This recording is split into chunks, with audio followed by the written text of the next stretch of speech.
നല്ല ടേസ്റ്റി ആയിട്ടുള്ള ഒരു റൈസിൻ്റെ റെസിപ്പി ആയിട്ടാണ് വന്നിരിക്കുന്നത്. ഗീ റൈസാണ് ഞാനിവിടെ തയ്യാറാക്കുന്നത്. കുട്ടികൾക്കും മുതിർന്നവർക്കും കഴിക്കാൻ പറ്റുന്ന ഒരു റൈസാണ്.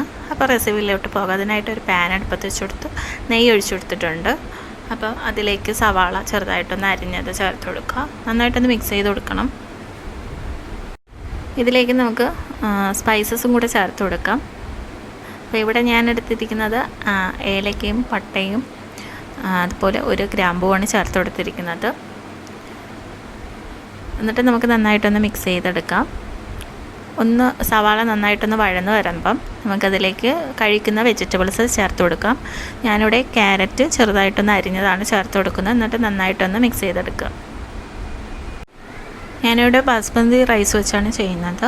അപ്പോൾ അതിനായിട്ട് 1 കപ്പ് റൈസാണ് ഞാൻ ഇവിടെ എടുത്തിരിക്കുന്നത്. അത് നന്നായിട്ട് ക്ലീൻ ചെയ്ത് കഴുകി വെച്ചിട്ടുണ്ട്. അപ്പോൾ അതിനാവശ്യത്തിന് 1 ഗ്ലാസ് അരിക്ക് 2 ഗ്ലാസ് വെള്ളം എന്നൊരു കണക്കിനാണ് ഞാനിവിടെ ചെയ്യുന്നത്. അത് കറക്റ്റ് ഒരു ലെവലിൽ കുക്കായി കിട്ടുകയും ചെയ്യും. അപ്പം ക്യാരറ്റ് നന്നായിട്ടൊന്ന് മിക്സ് ചെയ്ത് കൊടുത്തിട്ട് നമുക്കിനി അതിലേക്ക് ആവശ്യത്തിനുള്ള ഉപ്പും കൂടെ ചേർത്ത് കൊടുക്കാം. ഉപ്പ് വളരെ കുറച്ച് ചേർത്താൽ മതിയാകും. കഴുകി ക്ലീനാക്കി വെച്ചിരിക്കുന്ന അരിയും കൂടെ ഇതിലേക്ക് ചേർത്ത് കൊടുത്ത് നന്നായിട്ടൊന്ന് മിക്സ് ചെയ്തെടുക്കാം. പിന്നെ നമുക്ക് ആവശ്യത്തിനുള്ള വെള്ളവും കൂടെ ആഡ് ചെയ്യാം. എന്നിട്ട് നന്നായിട്ടൊന്ന് കുക്ക് ചെയ്തെടുക്കാം.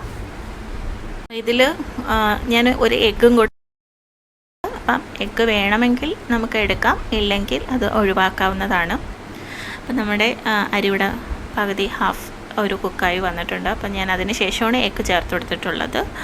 നന്നായി കുക്കായി വന്ന ശേഷം നമുക്കതിൽ എഗ്ഗ് ചേർത്താൽ മതിയാക്കാം. അപ്പോൾ ഇന്നത്തെ ഈ ഒരു റെസിപ്പി എല്ലാവർക്കും ഇഷ്ടപ്പെട്ടെന്ന് വിചാരിക്കുന്നു. Thank you.